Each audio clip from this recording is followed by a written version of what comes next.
হযরত ইউনূস আলাইহিস সালাম মাছের পেটের ভিতরে বসে যেই চিৎকার মেরেছিলেন কেউ শুনতে পায় নাই। পানির ভিতরে কেউ শোনে নাই, জমিনে কেউ শোনে নাই, অন্তরিক্ষেও কেউ শুনতে পায় নাই। আল্লাহ রাব্বুল আলামিন বলেন, আমি আরশের মালিক ইউনূসের চিৎকার আমি শুনেছি। শুধু শুনি নাই, জবাবও দিয়ে দিয়েছি।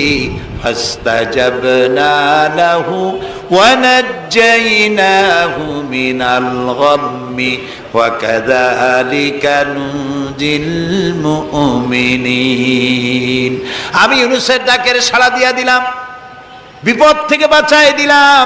মাছের পেটের ভিতরে যন্ত্রণা শুরু হয়ে গেল। মাছ দেখলো বমি না করলে আর বাঁচবো না, এমন অবস্থা মাছের হয়ে গেল। মাছ পেটের ব্যথার জ্বালায় বেশি উঠলো, কেনারায় চলে গেল। ইউনূস আলাইহিস সালামকে বমি করে ফেলে দিল। মাছও বাঁচলো, ইউনূস আলাইহিস সালামও বাঁচলেন।